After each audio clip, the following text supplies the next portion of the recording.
Ok, hermanos, vamos a continuar entonces.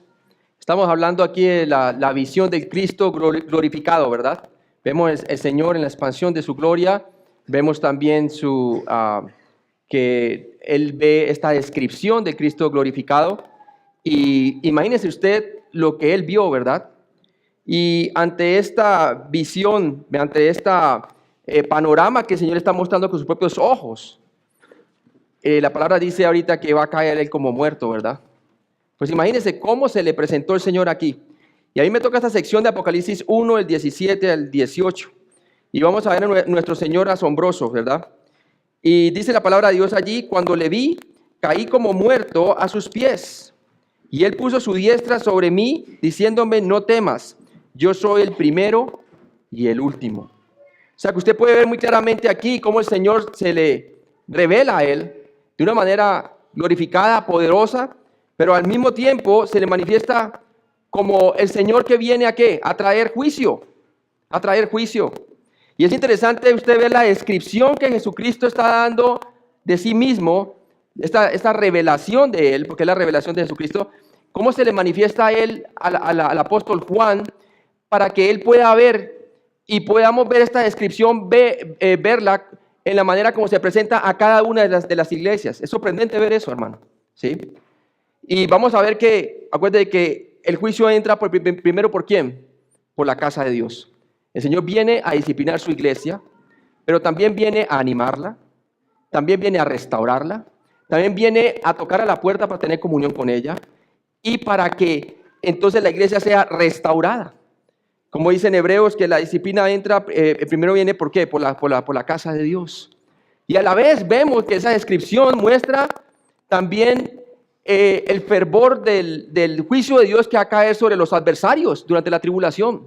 Entonces es importante que nosotros tengamos en mente esa descripción, porque de aquí en adelante el Señor se va a manifestar de esa forma, tanto para las iglesias en su disciplina, en su motivación, en su restauración, en su comunión, como también se va a presentar entonces durante del capítulo 4 en adelante, durante todo el periodo de la tribulación, ¿verdad?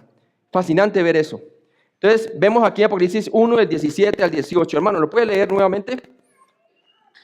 Cuando le vi, caí como muerto a sus pies, y Él puso su diestra sobre mí, diciéndome: no temas, yo soy el primero y el último, y el que vivo y el que estuve muerto, mas he aquí que yo vivo por los siglos de los siglos. Amén. Y tengo las llaves de la muerte y del Hades. Clarito muestra entonces el Señor aquí, se va mostrando en su poder y gloria. Es una descripción muy parecida a la que tuvo Daniel, ¿cierto? Daniel cuando estuvo junto a un río en Daniel 10, de la misma manera como el profeta Daniel lo hizo cuando tuvo su visión del Señor en Daniel 10, vemos aquí a Juan cayendo como un hombre muerto, al ver al Cristo glorificado. Muchas cosas eran similares a lo que tuvieron en el monte de la transfiguración cuando aparece Elías, ¿cierto? Representando entonces a los profetas y por otro lado ¿a quién? A Moisés representando la ley, ¿verdad? Como los dos testigos para Israel, ¿verdad? Entonces muestra usted claramente aquí la palabra de Dios que el Señor se está manifestando en gloria, muy parecida a la visión que usted ve en Daniel 10 cuando el Señor se le manifiesta de una manera muy similar a Daniel en un río. Apocalipsis 1, 17a, entonces nos dice la palabra de Dios: cuando le vi, caí como muerto a sus pies. En esta visión, Juan cayó como un hombre muerto cuando vio el aspecto asombroso del Señor Jesucristo. Del Señor Jesucristo. Y había mucha similitud en cuanto a la transfiguración, con algunas excepciones. Los ojos rojos, ¿verdad? Como llama de fuego. Sus pies como bronce bruñido, ¿verdad? Y su boca como una espada que salía de su boca, ¿verdad? Para herir las naciones realmente.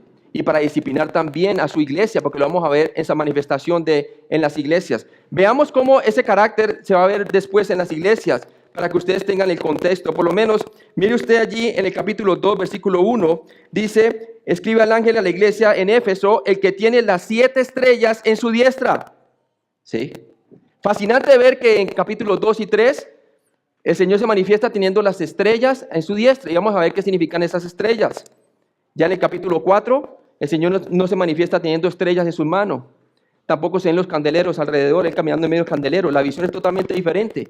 Es ante un trono de 24 ancianos. Y nos muestra muy claramente, hermanos, lo que es la transición entre el periodo de la iglesia y el periodo de la tribulación.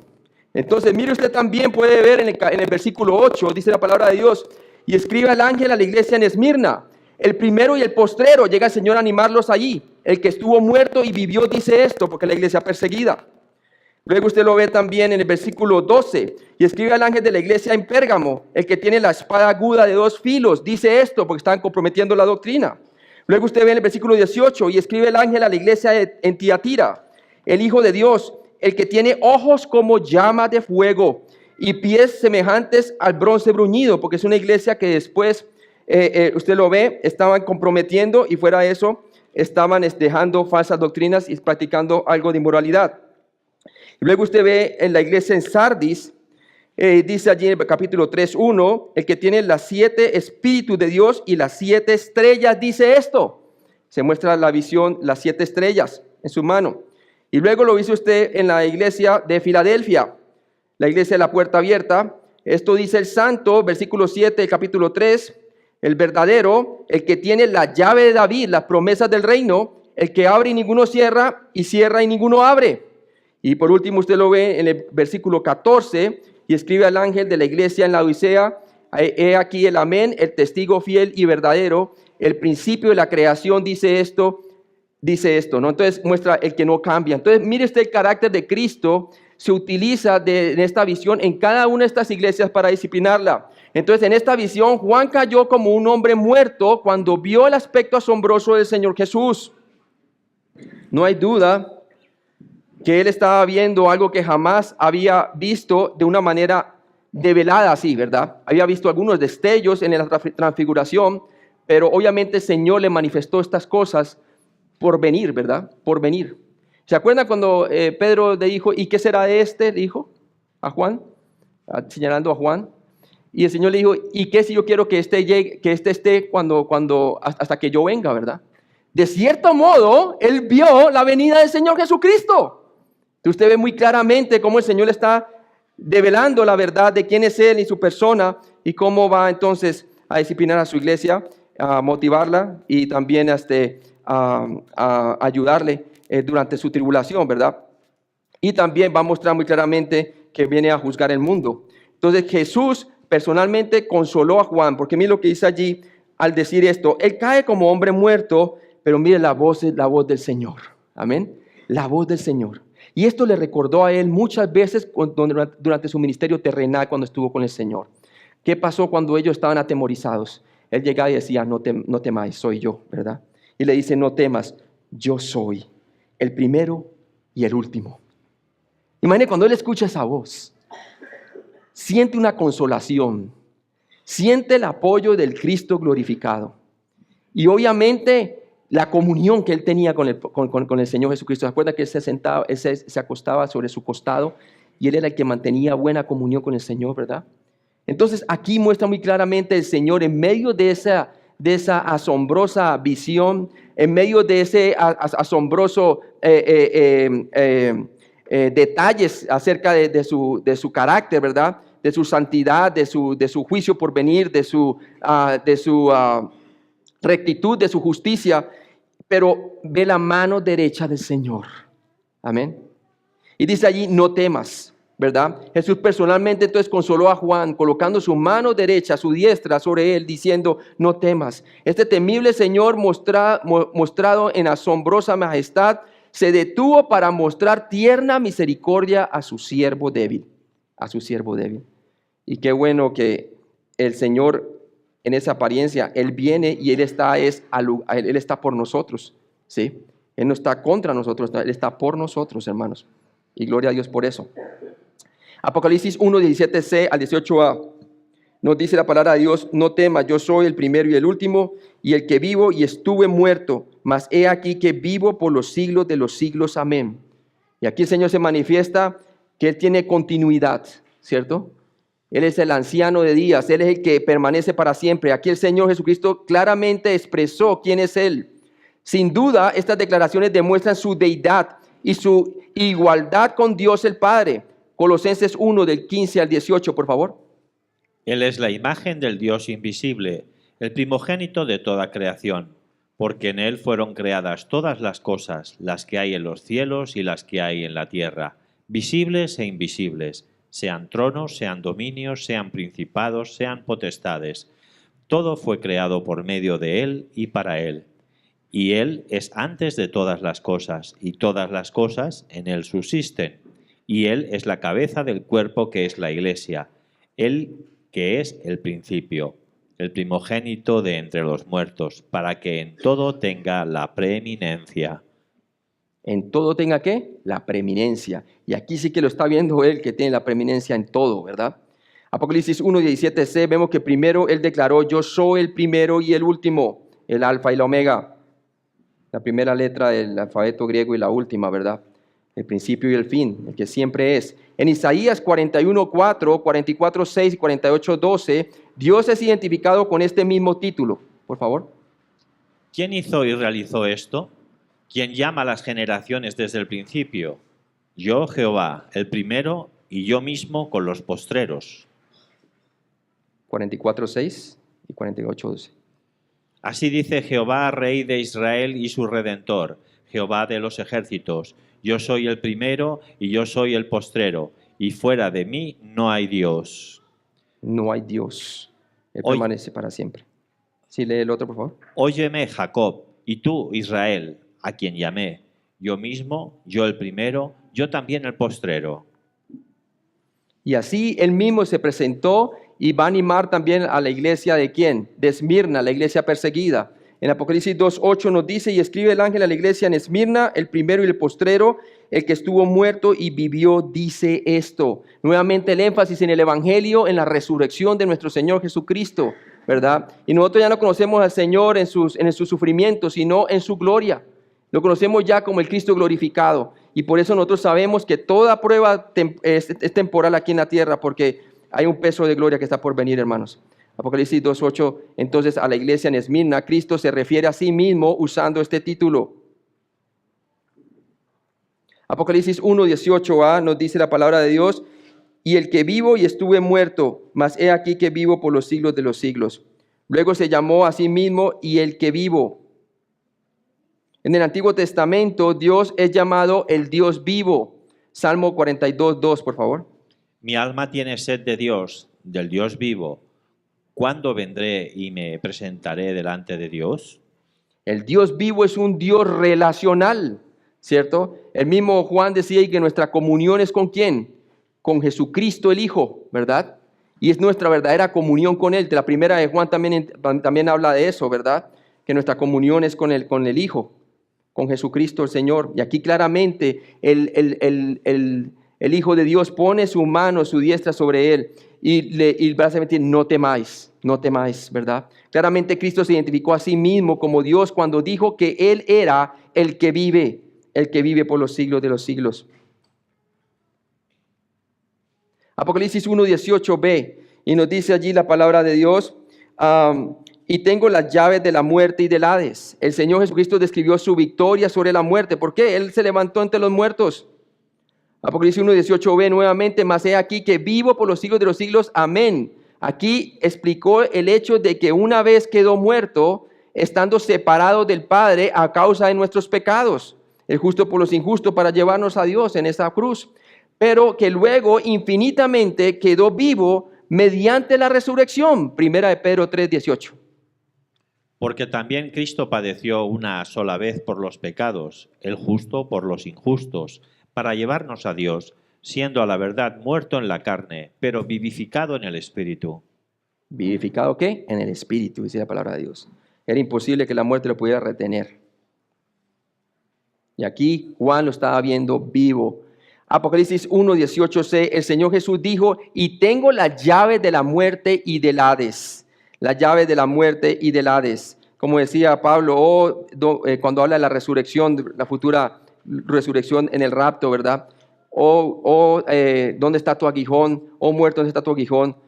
¿Dónde está tu victoria, verdad? Y muestra muy bien que todos tenemos la victoria por medio, los creyentes, por medio de la resurrección de Cristo. se puede distinguir entre la muerte y el Hades, el entender que la muerte es el estado y el Hades es el lugar. El Hades es el lugar. Él es el guardián de la puerta entre la vida y la muerte. Él es el dueño de la llave que separa a los dos. Nadie va a vivir eternamente sin que Él abra el camino. Primera de Juan 5:12. El que tiene al Hijo tiene la vida. El que no tiene al Hijo de Dios no tiene la vida. Y ahí vemos claramente el Evangelio. El que tiene al Hijo de Dios tiene la vida. ¿Por qué? Porque tiene la justicia de Dios en Él. Ha sido hecho justicia de Dios en Cristo. ¿Cómo? Mediante la fe. Se le ha impartido, se le ha imputado la justicia de Cristo para que pueda esa persona entonces tener un nuevo nacimiento y pueda ver a Dios y pueda ser creyente, pueda ser salvo. Entonces muestra muy claramente que el que no tiene al Hijo no tiene la vida. Es más, también dice en Juan capítulo 3, en el último versículo, nos dice: el que cree en el Hijo tiene vida eterna, pero el que rehúsa creer en el Hijo no verá la vida, sino que la ira de Dios está sobre él, tiempo presente. Por eso es importante que las personas pongan su fe en la obra de Cristo, que Él murió por nuestros pecados conforme a las Escrituras y se levantó entre los muertos, para que ellos puedan ser revestidos de la justicia de Dios. Porque la única manera que sus pecados puedan ser perdonados es a través de ¿qué? Del sacrificio de Cristo. Ahora vamos a ver la continuación de estas PowerPoints. Continuamos entonces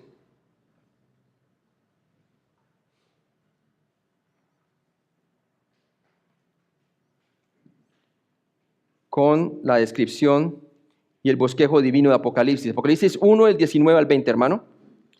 Escribe las cosas que has visto y las que son, y las que han de ser después de estas.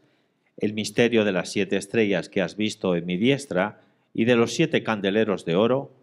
Las 7 estrellas son los ángeles de las 7 iglesias, y los 7 candeleros que has visto son las 7 iglesias. Entonces vemos aquí que Juan fue ordenado a escribir y primero recibió alguna información valiosa.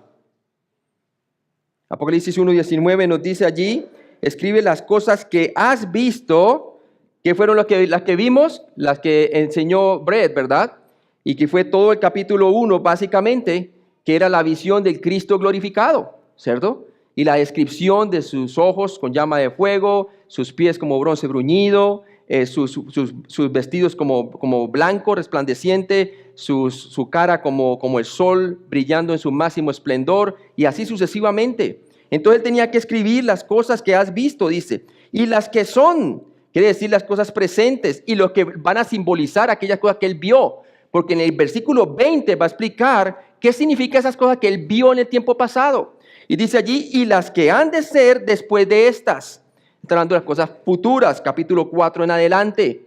Y por eso es interesante ver que la descripción del capítulo 4, cuando él ve al Señor Jesucristo en el cielo, la descripción es totalmente diferente a la que se le presentó en el capítulo 1.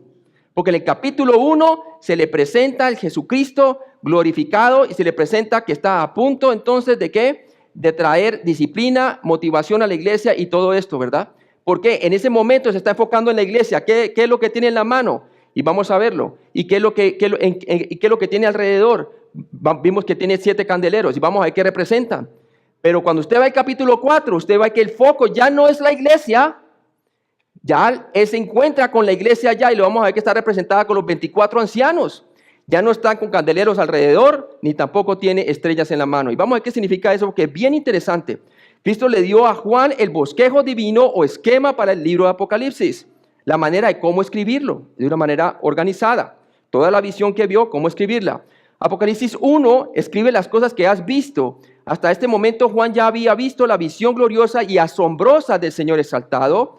Por lo tanto, el Señor le dijo que escribiera lo que había visto. Juan ya lo hizo en el capítulo 1. Ya lo hizo en el capítulo 1. Ahora faltaba la interpretación de lo que él vio, ¿verdad? Lo único que supimos hasta este momento es que el Señor le colocó la mano y le dijo: no temáis, ¿verdad? Pero todavía no le ha interpretado lo que vio. Algunas cosas sí, pero no todas. Dice aquí, en el capítulo 2 al capítulo 3, dice, escribe las cosas que son. Eso es lo que ocupa el capítulo 2 al 3. Capítulo 1, las cosas que vio tiempo pasado. Capítulo 2 al capítulo 3, las cosas del presente. Escribe las cosas que son. Cristo le iba a mostrar a Juan algunas cosas que actualmente estaban ocurriendo, incluyendo el versículo 20.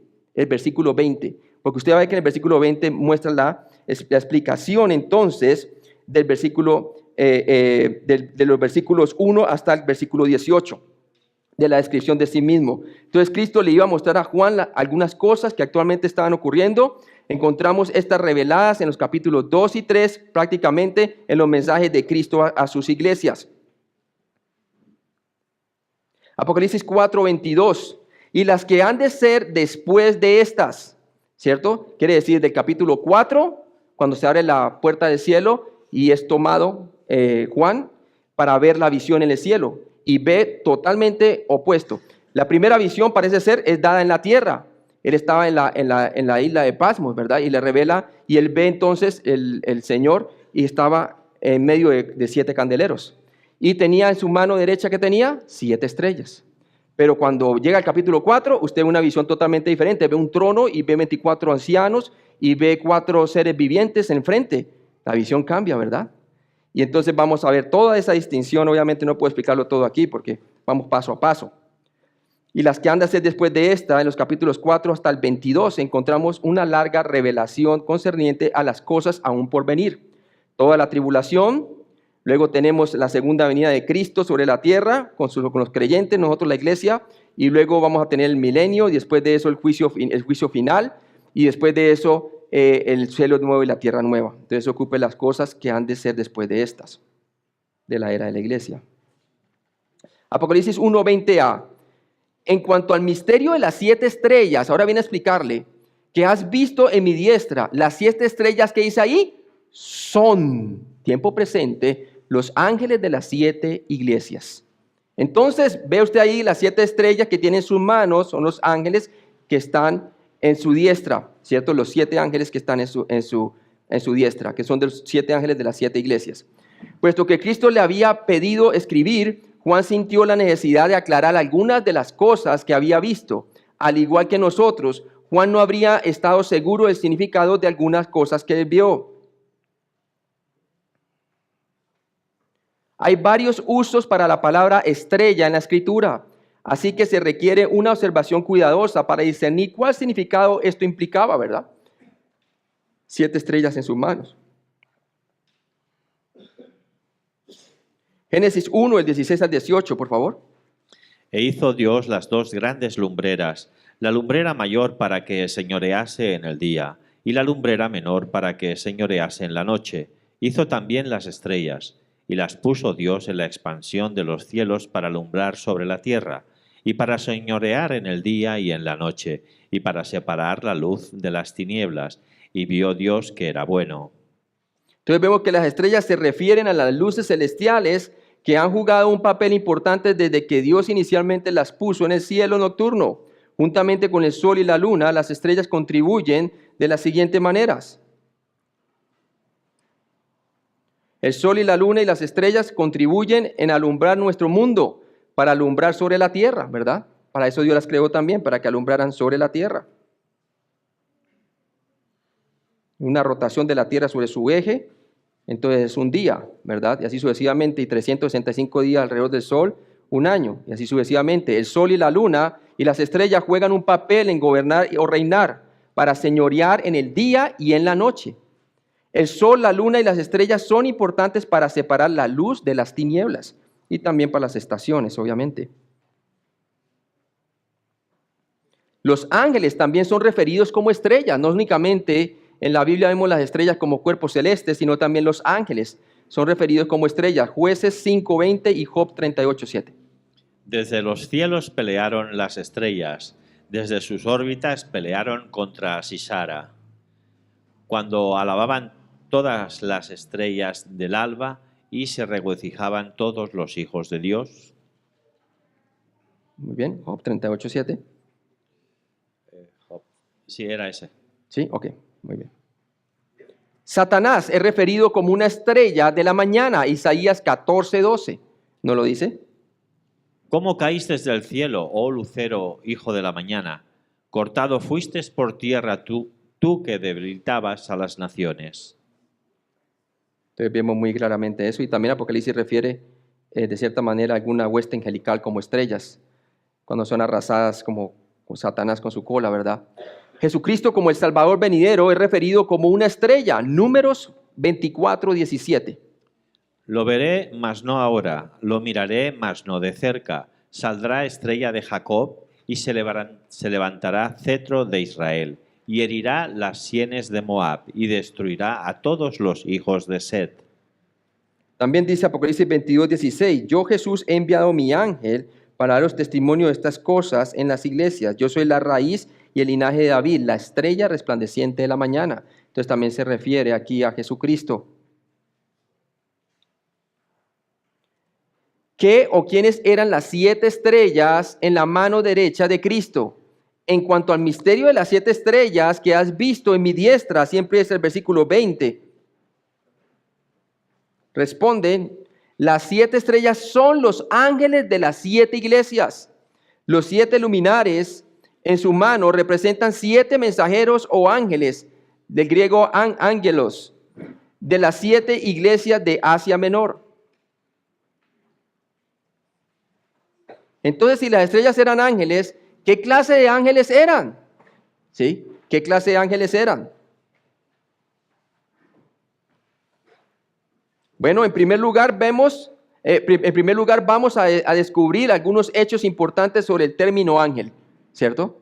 Vamos a ver, porque sabemos que es ángelos, y vamos a ver algo acerca del griego. El sustantivo ángel, ángelos, en griego significa sencillamente mensajero. No significa principalmente un ser espiritual o ser celestial, aunque eso es lo que solemos pensar, ¿verdad? Sino que también significa mensajero. Eso es lo que realmente es el significado del griego, mensajero. Usando el sentido estricto de la palabra ángel, ángelos, cualquiera que entregue un mensaje podría ser un ángel. Entonces, cada vez que se utiliza el griego, de que llevaba un mensaje, ¿verdad? Como mensajero, es el griego ángelos. Y vemos claramente entonces que está hablando de un mensajero, no necesariamente un ángel como nosotros, como un ser espiritual que nosotros conocemos. También puede referirse a un hombre.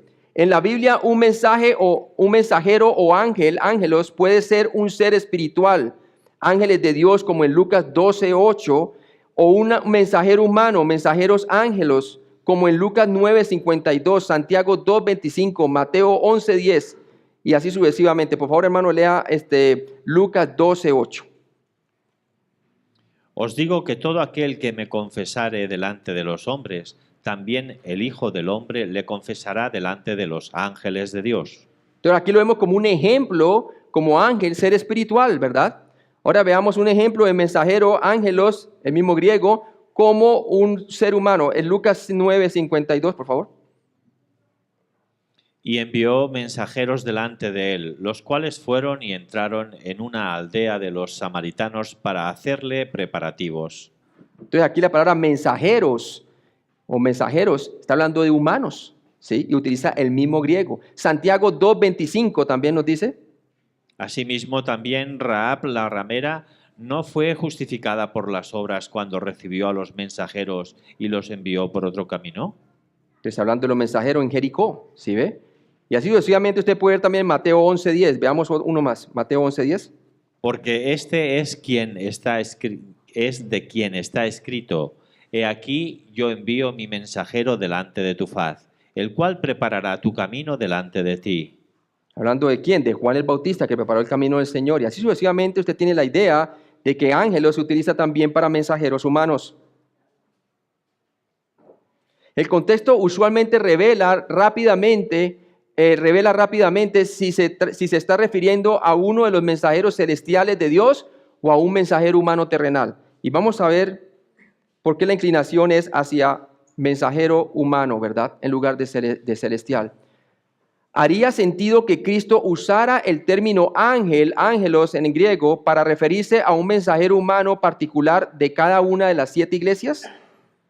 Vamos a ver, responder la pregunta.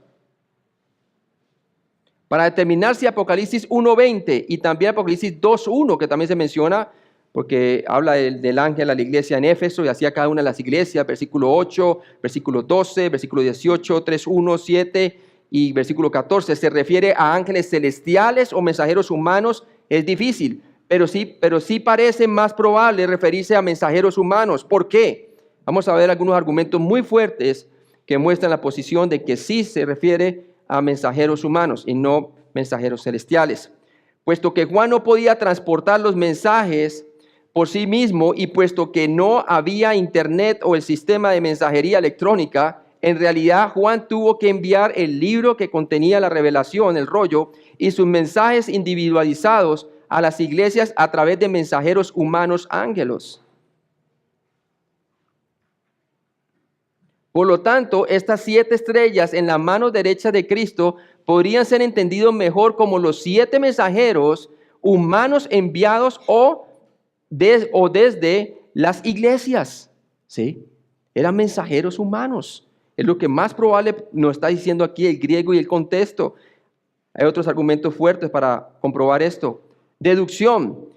Estos mensajeros pudieron haber sido pastores o líderes que habían ido a Patmos a visitar a Juan. Acuérdense que Juan estaba confinado allí, pero él podía recibir visitas.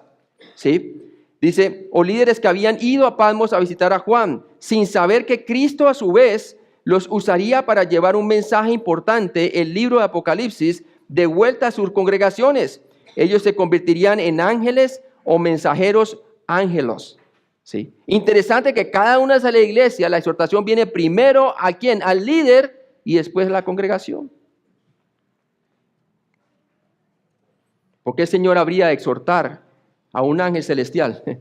Si los ángeles celestiales ya, los que cayeron con Satanás y los que ahora todos, de acuerdo a la Biblia, son obedientes al Señor. ¿Por qué tendría que exhortar entonces a cada uno de los ángeles cuando da los mensajes a la iglesia de Éfeso, Esmirna, a todos ellos, no?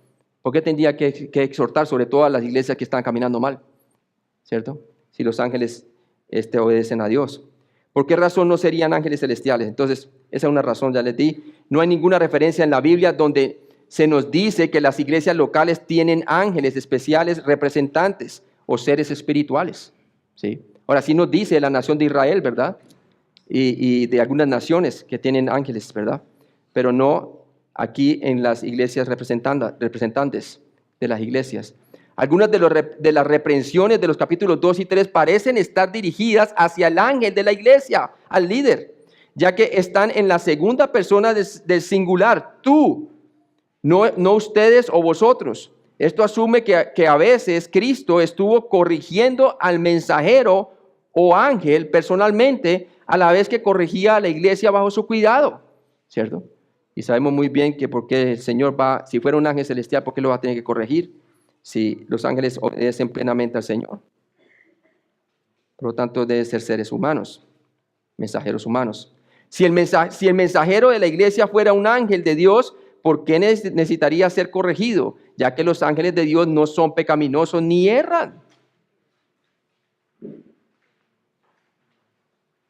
Además, ¿por qué el Señor tendría que escribir a uno de sus santos ángeles cuando los ángeles reportan directamente a Dios todo el tiempo? Dios podría dar su mensaje a los ángeles en persona directamente, ¿verdad? Tenemos ejemplos de que hay ángeles que acceden directamente al trono de Dios. Job 1:6, por favor, y 2:1. Un día vinieron a presentarse delante de Jehová los hijos de Dios, entre los cuales vino también Satanás. Entonces vemos claramente que tiene acceso ¿a quién? Al trono de Dios. 2:1. Aconteció que otro día vinieron los hijos de Dios para presentarse delante de Jehová, y Satanás vino también entre ellos presentándose delante de Jehová. Mateo 18:10. Al oírlo Jesús se maravilló y dijo a los que le seguían: de cierto os digo que ni aun en Israel se ha hallado tanta fe. Lucas 1:19. Sí, la referencia no he no leído daba. bien. He leído 8:10. Sí, por favor, 18:10 es. Mateo Sí, yo sí decía, una 18, referencia no hace 10. sentido. Ahí va. Mira que no menospreciéis a uno de estos pequeños, porque os digo que sus ángeles en los cielos ven siempre el rostro de mi Padre que está en los cielos. Entonces vemos los ángeles teniendo directo acceso al Señor. Lucas 1:19. Respondiendo el ángel le dijo: Yo soy Gabriel, que estoy delante de Dios, y he sido enviado a hablarte y darte estas buenas nuevas. Está hablando obviamente de María, ¿verdad? Entonces, cuando ellos venían directamente, el Señor le dio el mensaje para que se lo diera a María directamente al ángel. Entonces, ¿por qué no lo hizo? Si fueran seres celestiales, ¿por qué no lo mandó directamente a las iglesias, verdad? O sea, que no hace sentido realmente que fueran ángeles hablando de celestiales, ¿verdad? Son personas humanas, son mensajeros humanos. Apocalipsis 3:5, por favor. El que venciere será vestido de vestiduras blancas, y no borraré su nombre del libro de la vida, y confesaré su nombre delante de mi Padre y delante de sus ángeles. Además, la observación de Jesús, y confesaré su nombre delante de mi Padre y delante de sus ángeles en esta iglesia, con una promesa, marca una distinción importante en estos capítulos entre Dios el Padre y sus ángeles, y las iglesias y sus ángeles, ¿sí? Entonces, muestra muy claramente que delante de sus ángeles que va a ser entonces que van a confesar su nombre, el Señor, ¿verdad? Entonces no haría sentido si sus ángeles, porque tienen también que ser recompensados, ¿verdad?